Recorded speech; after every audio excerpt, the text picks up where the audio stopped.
जय हिंद बच्चों।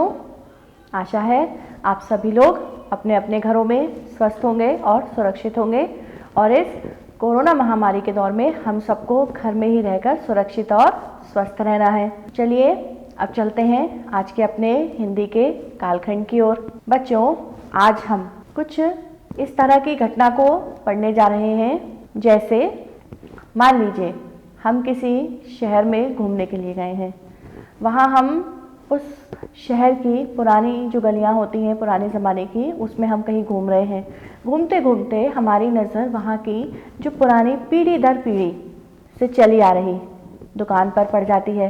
तो मन में जिज्ञासा होती है कि वहाँ क्या है, वहाँ किस चीज़ की दुकान है और कब से है और वहाँ किस तरह से कार्य का संचालन होता है। अब पढ़ना क्या है पाठ में, इसके विषय में थोड़ी सी जानकारी ले लेते हैं तो हम समझेंगे उसको कुछ इस तरह से, जैसे आज हमें बहुत ज़ोर की भूख लगी है, पर आज हमारे घर में कुछ इस तरह की सब्ज़ी बनी है कि हमारा उस रोटी खाने का मन नहीं है। तो हम क्या बोलेंगे माता जी से कि मैं इसके साथ रोटी नहीं, मुझे आप पराठे बना दो, ऐसे ही बोलेंगे ना। अब मम्मी ने हमें पराठा बना के दे दिया और एक बार हमने खा लिया, अब हम उसको खा के भी उकता गए। फिर हमने कहा कुछ नई तरह से बनाओ, तो मम्मी ने उसमें कुछ बेसन डाल दिया, अजवाइन डाल दी और एक नई तरह से एक मिस्सी रोटी हमारे सामने बना के रख दी। तो इस प्रकार हम अपने ही घरों में देखते हैं कि 4-5 प्रकार की रोटियाँ तो बनी जाती हैं। अब हमें कहीं कहीं आभास हो रहा है क्या कि इस पाठ में कहीं ना कहीं रोटियों का भी जिक्र है। आप सही समझ रहे हैं। आज हम कक्षा 11 विषय हिंदी और पाठ्य पुस्तक हमारी आरोह से, जो हमारा गद्य खंड का दूसरा पाठ है मियाँ नसीरुद्दीन, उसे हम पढ़ने जा रहे हैं। अब जानते हैं बच्चों कि लेखिका कृष्णा सोबती जी ने इस शब्द चित्र जिसका नाम है मियाँ नसीरुद्दीन में क्या लिखा है और कैसा शब्द चित्र खींचकर हमको समझाया है। अब चूंकि हम मियाँ नसीरुद्दीन के बारे में पढ़ने जा रहे हैं, तो मैंने आपको पहले ही बताया कि हम उस समय का चले जाएंगे जब पुराने ज़माने में किस तरह से व्यापार होते थे और अपने पुश्तैनी कार्य को करने में लोगों को किस तरह से एक गर्व होता है, उनको एक बड़ा फक्र महसूस होता है कि हम अपना पुश्तैनी कार्य कर रहे हैं। तो चलिए देखते हैं कि इस मियाँ नसीरुद्दीन में लेखिका कृष्णा सोबती जी ने जो शब्द चित्र हमारे सामने खींचा है उसमें हमें क्या बताया है। अब नया शब्द आ गया, शब्द चित्र। किसी भी घटना को, किसी भी सम्यक स्मरण संस्मरण को इस तरह से शब्दों के माध्यम से हमारे सामने प्रस्तुत किया जाए कि हम ये समझें कि यह घटना हमारी आंखों के सामने ही चल रही है, उसे कहते हैं शब्द चित्र। तो हम इस पाठ में देखेंगे, क्या देखेंगे कि मियाँ नसीरुद्दीन जो है वो कितने प्रकार की रोटियां बनाना जानते थे और ये उनका पुश्तैनी काम था और उन्होंने किस किस तरह से इस काम को सीखा है। क्योंकि वे कहते हैं, क्या कहते हैं कि काम को करने से ही काम हमें आता है और हम उसमें महारत हासिल कर लेते हैं। बच्चों, इतना सुंदर शब्द चित्र जो मैं आपको पढ़ाने वाली हूँ, आपको समझाने वाली हूँ, उसे जिन्होंने लिखा है, अब कुछ उनके बारे में भी जानकारी ले लेते हैं। शब्द चित्र की लेखिका कृष्णा सोबती जी हैं और हिंदी कथा साहित्य में कृष्णा सोबती जी की विशिष्ट पहचान है। आपका जन्म 18 फरवरी सन 1925 गुजरात, जो पश्चिमी पंजाब कहा जाता था और जो वर्तमान में पाकिस्तान में है, वहाँ हुआ था। बच्चों, अब हम देखते हैं इनकी प्रमुख रचनाएं। कृष्णा सोबती जी ने कई विधाओं में लेखन कौशल दिखाया है। इनमें उपन्यास, कहानी संग्रह, शब्द चित्र, संस्मरण आदि हैं। सबसे पहले हम देखते हैं उपन्यास जिंदगी नामा, दिलो दानिश, ए लड़की और समय गरम। अब हम देखेंगे कहानी संग्रह, डार से बिछुड़ी, मित्रों मरजानी, बादलों के घेरे, सूरजमुखी अंधेरे के। शब्द चित्र और संस्मरण देखेंगे, हम हशमत और शब्दों के आलोक में। ये तो हुई उनकी रचनाएं। आपको कई पुरस्कारों से भी सम्मानित किया गया। इनमें जो साहित्य अकादमी सम्मान है, हिंदी अकादमी का शलाका सम्मान है, साहित्य अकादमी की मेहतर सदस्य सहित अनेक राष्ट्रीय पुरस्कारों से नवाजा गया है। अब हम देखेंगे साहित्यिक विशेषताएं। कृष्णा सोबती जी का मानना है कि कम लिखना लेखन की एक विशिष्ट कला है। इसी कारण उन्होंने संयमित लेखन और साफ सुथरी रचनात्मकता का अपना एक नित नया पाठक वर्ग बनाया है। उन्होंने हिंदी साहित्य को कई ऐसे यादगार चरित्र दिए हैं जिन्हें अमर कहा जा सकता है, जैसे मित्रों, हम हशमत, शाहनी आदि। मियां नसरुद्दीन शब्द चित्र हम हशमत संग्रह से लिया गया है। इसमें जो मियां नसरुद्दीन हैं वो तरह तरह की रोटियां पकाकर बेचते हैं और इस कला में वे बड़े माहिर हैं। ये कला उन्होंने कहाँ से सीखी है? अपने वालिदों से सीखी है। वे इस कला को अपना खानदानी पेशा बताते हैं और साथ ही साथ वे बताते हैं कि यदि हमारा कोई खानदानी पेशा होता है तो उसे किस प्रकार से सीखा जा सकता है। जैसे मैंने आपको शुरू में ही बताया था कि कई कई तरह की रोटियां होती हैं, तो हमने 2-3 प्रकार की रोटियों की चर्चा तो शुरू में ही कर ली थी। अब यहाँ पर हम देखेंगे कि जो मियां नसरुद्दीन है ये कितने प्रकार की, 1-2 नहीं, पूरे 56 प्रकार की रोटियां बनाना जानते हैं, जिनमें से कुछ कुछ का नाम तो हमने भी सुना है। जैसे हमने तंदूरी रोटी खाई है, हमने रुमाली रोटी भी देखी है, और हमने हमारे घर में अभी मैंने आपको बताया था बेसन वाली जो रोटी बनती है, मिस्सी रोटी, वो भी देखी है। तो 3-4 प्रकार की तो हमने ही देखी हैं। अब कौन सी रोटी आटे की बनती है, कौन सी रोटी मैदे की बनती है, कौन सी रोटी तेज आंच में पकती है और कौन सी धीमी आंच में, ये सब जो लेखिका हैं उन्हें मियां नसरुद्दीन से किस प्रकार जानकारी मिली, ये सब हम आगे शब्द चित्र में देखेंगे। सबसे पहले हम शब्द चित्र में जो ऐसे शब्द हैं जिनका अर्थ हमें नहीं पता है, तो उनके शब्दों के अर्थ आपके स्क्रीन पर दिखाई दे रहे हैं। नानबाई, तरह तरह की रोटी बनाने बेचने का काम करने वाला। काइयाँ, धूर्त, चालाक। पेशानी, माथा या मस्तक। अखबार नवीस, पत्रकार। खुराफात, शरारत। इल्म, जानकारी, ज्ञान या विद्या। नगीना साज, नगीना जड़ने वाला। मीना साज, मीनाकारी करने वाला। रंगरेज, कपड़ा रंगने वाला। वालिद, पिता। अख्तियार करना, अपनाना। मरहूम, जिसकी मृत्यु हो चुकी हो। मोहलत, किसी कार्य विशेष के लिए मिलने वाला समय। लम्हा भर, क्षण भर। नसीहत, सीख या शिक्षा। बच्चों, एक दिन लेखिका कृष्णा सोबती जी दिल्ली शहर में जामा मस्जिद के पास घूम रही थी। तब उन्होंने देखा कि जामा मस्जिद के पास मटिया महल के गढ़ैया मोहल्ले की ओर एक मामूली अंधेरी सी दुकान पर पटापट आटे का ढेर सनते दिख रहा है। उन्होंने सोचा कि इतने सारे आटे से ज़रूर सेवइयाँ बन रही होंगी, पर जब उन्होंने पूछताछ की तो उन्हें पता चला कि ये तो खानदानी नानबाई मियां नसीरुद्दीन की दुकान है और मियां मशहूर हैं 56 किस्म की रोटियां बनाने के लिए। अब उन्होंने कहा एक वाक्य में कि साहबो, उस दिन अपने मटिया महल की तरफ से न गुजर जाते तो राजनीति, साहित्य और कला के हजारों हजार मसीहों के धूम धड़क्के में नानबाइयों के मसीहा मियां नसरुद्दीन को कैसे पहचानते और कैसे उठाते लुत्फ उनके मसीही अंदाज का। अब इसका क्या अर्थ हुआ कि कहाँ पर है जामा मस्जिद? दिल्ली में। तो दिल्ली में राजनीति, साहित्य और कला, सभी तरह के प्रतिभाशाली लोग अपनी अपनी प्रतिभा से वहाँ हलचल मचाए रहते हैं। कोई पुरस्कार समारोह होता है तो वो भी दिल्ली में होता है, कहीं कुछ राजनीतिक हलचल होती है तो वो भी दिल्ली से होती है, कहीं कुछ और बात होती है तो दिल्ली का नाम सबसे ऊपर आ जाता है। तो इसलिए लेखिका ने कहा कि उस धूम धड़क्के में हमें नानबाई मियां नसरुद्दीन को कैसे पहचान आते। अब नानबाई किसे कहते हैं? जो कई तरह की रोटियां बनाने और बेचने का काम करता है। यहाँ पे कौन कर रहा है? मियां नसरुद्दीन कर रहे हैं। और मियां नसरुद्दीन की दुकान जामा मस्जिद के पास मटिया महल के गढ़िया मोहल्ले में थी। जैसे ही लेखिका ने दुकान के अंदर थोड़ी ताका झाकी करी तो उन्हें मियाँ चारपाई पर बैठे हुए दिख गए। उन्हें देखकर लेखिका ने देखा कि उनके तो चेहरे से ही बड़ी कारीगरी झलक रही है। अब मियाँ ने उन्हें क्या समझा ग्राहक। लेखिका ने पूछा उनसे कि हमें आपसे कुछ बात करनी है, तो उन्होंने कहा फरमाइए। अब उन्होंने कहा कि मुझे आपसे आपके पेशे के बारे में कुछ पूछताछ करनी है। अब मियां नसरुद्दीन ने बड़े पंच हजारी अंदाज में सिर हिला दिया। पंच हजारी अंदाज क्या?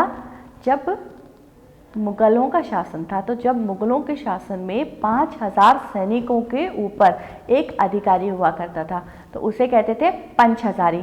तो इसी तरह मियां ने भी पंच हजारी अंदाज में सिर हिला दिया और कहा, निकाल लेंगे वक्त थोड़ा, पर यह तो कहिए आपको पूछना क्या है।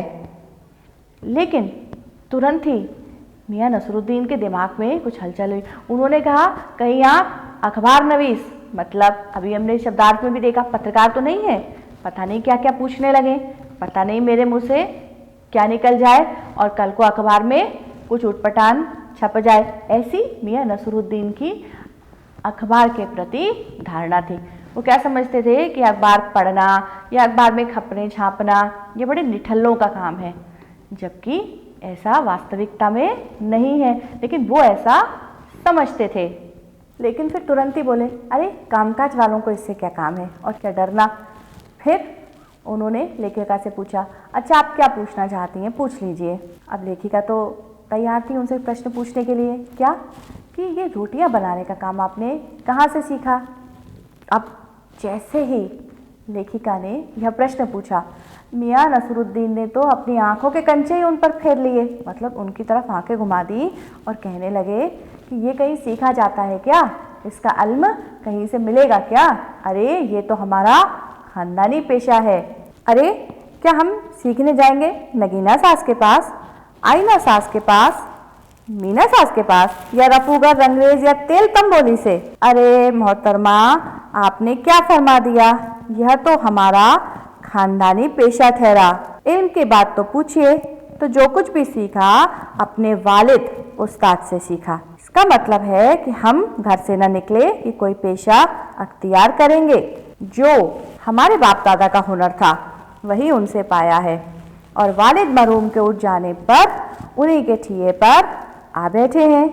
अब मियां नसरुद्दीन जब अपने वालिद मरहूम का जिक्र करते हैं तो उनकी आंखों में एक बड़ी गहराई सी आ जाती है और मन थोड़ी सी पुरानी स्मृतियों में भटक जाता है। उन्होंने लेखिका को बताया कि हमारे वालिद साहब मियां बरकत शाही नान भाई गढ़ैया वाले के नाम से, और उनके वालिद यानी कि उनके दादा साहिब आला नानबाई मियां कल्लन के नाम से मशहूर थे। अब लेखिका उनसे पूछती है कि आपको इन दोनों की कोई नसीहत याद है क्या? आपने जब ये काम करना शुरू किया होगा या सीखा होगा तो आपको कुछ नसीहत दी होगी। मियां नसरुद्दीन कहते हैं, नसीहत काहे की, काम तो करने से आता है। हम जिस काम को जितनी शिद्दत से सीखते हैं वो इतनी ही शिद्दत से वह काम भी हमको आता जाता है। अब लेखिका ने भट्टी की ओर इशारा करके कहा, इस काम पर लगे वालिद साहब ने सीख के तौर पर तो कुछ आपको समझाया होगा। अब मियां नसरुद्दीन ने कहा कि बच्चा उस्ताद के यहाँ जब पढ़ने जाता है तो उस्ताद कहता है कि अलिफ, तो बच्चा कहता है अलिफ। उस्ताद कहता है बे, तो बच्चा कहता है बे। और उस्ताद कहता है जीम, तो बच्चा भी कहता है जीम। अब उस्ताद शागिर्द के सिर पर प्यार से हाथ फेर देता है और खुश हो जाते हैं। अलिफ, बे और पे ये उर्दू के शब्द हैं। जब हम उर्दू भाषा सीखना शुरू करते हैं तब सबसे पहले अलिफ बे जीम ही सिखाया जाता है।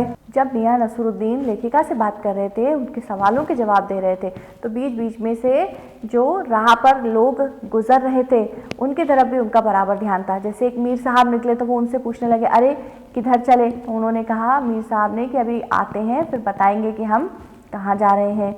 इस तरह की बातें करते करते वो कुछ लेखिका के प्रश्नों के उत्तर भी नहीं देना चाह रहे थे। जैसे उन्होंने बताया कि हमने कौन सी क्लास पढ़ी, तो उन्होंने कहा ना कच्ची ना पक्की ना पहली, और सीधे ही बच्चे को तीसरी जमात में डाल दें तो क्या होगा। इस तरह के प्रश्नों का उत्तर वो लेखिका से ही पूछने लगे, जबकि प्रश्न कौन पूछ रहा था? लेखिका पूछ रही थी। अब इस बात को उन्होंने लेखिका को कुछ इस अंदाज में समझाया कि क्या हमने सीधे ही नानबाइयों का हुनर सीख लिया?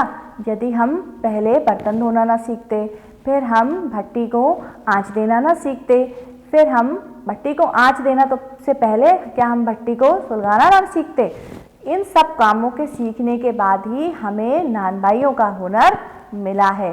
अर्थात जो कच्ची पहली की बात हो रही थी, वहाँ उन्होंने मियाँ नसरुद्दीन ने इन माध्यमों से उनको लेखिका को समझाया कि किसी भी हुनर को सीखने के पहले उसको एक पंक्तिबद्ध, एक कतारबद्ध श्रेणी में सीखा जाता है। सीधे ही रोटियां नहीं बनाई जाती हैं, उसके लिए पहले बर्तन को साफ करना पड़ता है, भट्टी को सुलगाना पड़ता है, भट्टी को आंच देनी पड़ती है।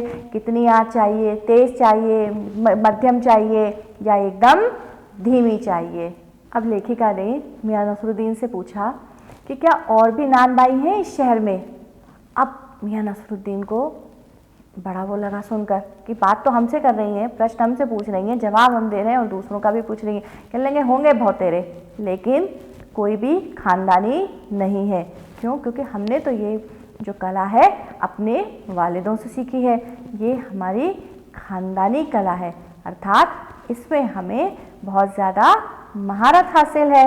अब लेखिका ने उनसे पूछा कि आप इसे और कैसे समझा सकते हैं?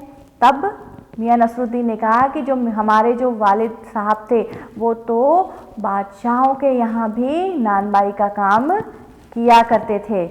अब जैसे ही बादशाहों का नाम आया तो लेखिका ने तुरंत पूछा, हमें किसी बादशाह का नाम बता दीजिए ना, जहाँ पे आपके वालिदों ने इस कला का हुनर दिखाया हो और तरह तरह की रोटियां बनाकर बादशाह सलामत को खिलाई हो।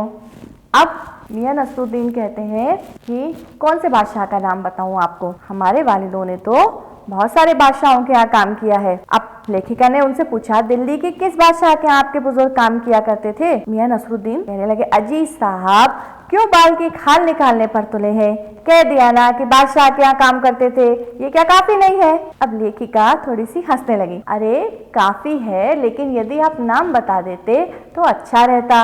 अब मियाँ नसरुद्दीन थोड़े से गुस्से में आ गए। उन्होंने कहा, वक्त से वक्त को किसी ने मिलाया है आज तक? खैर बताइए, आप किसका नाम जानना चाहते हैं? दिल्ली के बादशाह का ही ना? अरे उनका नाम कौन नहीं जानता, जहां पना बादशाह सलामत ही ना। अब लेखिका ने उनसे पूछा, कौन से? बहादुर शाह जफर कि कोई और? फिर सन्नाटा। अब मियाँ खींच गए, फिर अलग पलट के वही बात कहने लगे, आपको बादशाह सलामत के नाम से क्या करना है? क्या आपको उनके साथ चिट्ठी पत्री भेजनी है जो आप उनका नाम पता ही जानने के लिए मेरे पीछे पड़ी हुई हैं?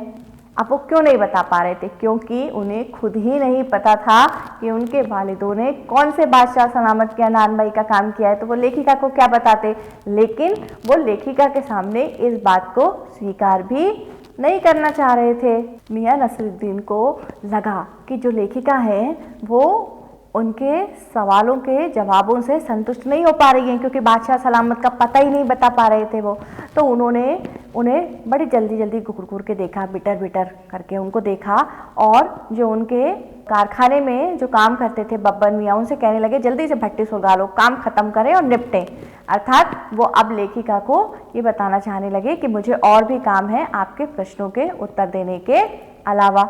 लेकिन लेखिका भी जो थी उन्हें भी बड़ी उत्सुकता थी हर चीज़ को जानने की, समझने की कि किस प्रकार से ये काम होता है, ये खानदानी पेशा वो कैसे आगे बढ़ा रहे हैं, हुनर को कैसे सीखा उन्होंने। अब उन्होंने उनसे क्या कहा, ये बब्बर मियाँ कौन है? अब मियाँ नसरुद्दीन को फिर लगा ये पता नहीं कैसे कैसे सवाल पूछी जा रही है। उन्होंने कहा कौन है? कारीगर हैं। कारीगर हैं? अच्छा। तो बोले कारीगर हैं, तो बोले अच्छा आपके शागिर्द भी हैं? कहने लगे कारीगर भी हैं और शागिर्द भी हैं। क्यों? क्योंकि मैंने ही इनको ये काम सिखाया है। कौन सा काम? अलग अलग किस्म की रोटियां बनाने के लिए। उन्होंने बताया कि मैं उनको इसकी मजदूरी भी देता हूँ और वो गिन के मजदूरी देता हूँ। कैसे? उन्होंने उनको बताया कि मैं 2 रुपए मन आटे की मजूरी देता हूँ और 4 रुपए मन मैदे की मजूरी देता हूँ। अब लेखिका ने फिर पूछा, अच्छा ये बताइए ज़्यादातर भट्टियों पर तो कौन सी वाली रोटियाँ पकती हैं? अब मियाँ नसरुद्दीन फिर सोच में पड़ गए कि इनके सवाल तो ख़त्म ही नहीं हो रहे हैं। मन में सोचा, पहले उन्होंने क्या सोचा कि इनसे कैसे छुटकारा मिले। फिर कहने लगे, बाकर खानी, शीरमाल, ताफ्तान, बेसनी, खमीरी, रुमाली, गाव, दीदा, गाजेबान, तुनकी। फिर लेखिका को घूर घूर कर देखने लगे, मतलब उन्हें जताने लगे कि अब आप यहाँ से क्या करिए, यहाँ से चले जाइए, अब आपके प्रश्नों को यहीं पर समाप्त करिए। अब लेखिका ने उनसे पूछा, आपके बच्चे भी होंगे ना, तो क्या वो इस काम में आपका हाथ बटाते हैं? अब मियाँ नसरुद्दीन के और तेवर चढ़ गए, उन्होंने इस बात का कोई उत्तर ही नहीं दिया। आगे फिर वो बताने लगे, क्या बताने लगे कि जो तुनकी होती है वो आटे से भी, पापड़ से भी ज़्यादा महीन होती है। फिर कहने लगे कि हम किसी दिन आपको ये ज़रूर खिलाएंगे।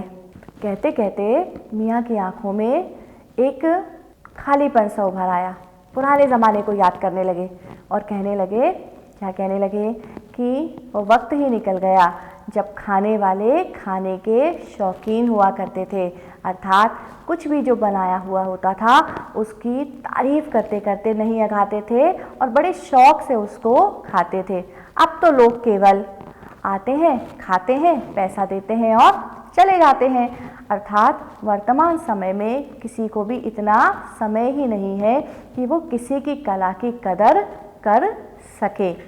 इसको उन्होंने शब्दों में कुछ इस तरह कहा, उतर गए वे ज़माने और गए वो कद्रदान जो पकाने खिलाने की कद्र करना जानते थे।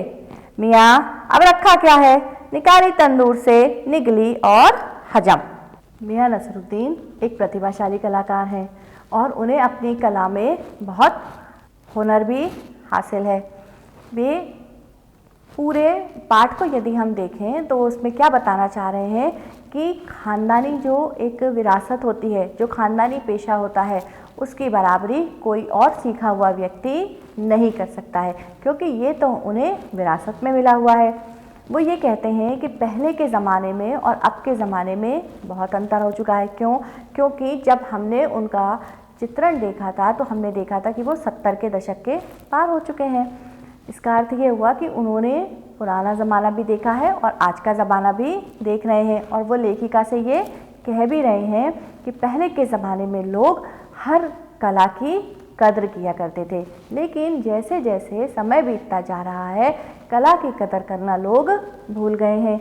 जैसे पहले वे जब इस प्रकार की 56 प्रकार की रोटियों को बनाकर लोगों को खिलाते थे तो लोग तारीफ़ करते नहीं अघाते थे, और अब किसी को तारीफ़ करने का समय भी नहीं है, बस ऑर्डर मिला, खाया, पैसे दिए और काम ख़त्म। अब यहाँ पर हम देखेंगे कि जो मियाँ नसरुद्दीन हैं वे बहुत प्रतिभाशाली हैं, बहुत उनको अपनी कला का एक बहुत ज्ञान है, अपनी कला का बहुत इल्म है। अपने वालिदों के प्रति वे बड़े गंभीर हैं, उनके प्रति वो किसी भी तरह की बात को नहीं सुन सकते हैं। उनके यहाँ जो काम कर रहे हैं उनके प्रति भी वे बड़े गंभीर हैं। फिर लेखिका से बात करते करते वे अपने काम के प्रति भी गंभीर है। बात बीच बीच में वो बब्बन मियाँ से कह रहे हैं, भट्टी सुलगा लो, जल्दी काम से निपटें, अर्थात उन्हें अपने काम की भी चिंता है। उन्हें केवल ये नहीं है कि आज मैं केवल गप्पे मारकर ही अपना काम चला लूँ। बच्चों, आज का ये शब्द चित्र पढ़कर हमें बड़ा आनंद आया। हमने इसमें तरह तरह की रोटियों के बारे में सुना और रोटियों के बनाने वाले जो हैं उनके बारे में भी जानकारी प्राप्त की, और खानदानी पेशा या हमारे जो पूर्वज होते हैं उनका जो व्यवसाय होता है उसे किस तरह से आगे बढ़ाना चाहिए, इसके बारे में भी हमने देखा कि मियाँ नसरुद्दीन ने किस प्रकार से अपने खानदानी पेशे को अभी आगे बढ़ाया हुआ है। फिर हमने देखा कि वो उनके यहाँ जो काम करते हैं लोग उनको भी बहुत इज़्ज़त देते हैं, सम्मान देते हैं, और उनको उनके यहाँ काम करने की मजदूरी भी देते हैं। वे किसी का शोषण भी नहीं करते हैं। इस शब्द चित्र के माध्यम से हमने बहुत सारी शिक्षा ग्रहण की और आशा है आप इसे अपने जीवन में अवश्य उतारेंगे। अगली कक्षा में फिर किसी नए पाठ के साथ फिर मिलेंगे। तब तक घर में रहें, स्वस्थ रहें, सुरक्षित रहें। जय हिंद।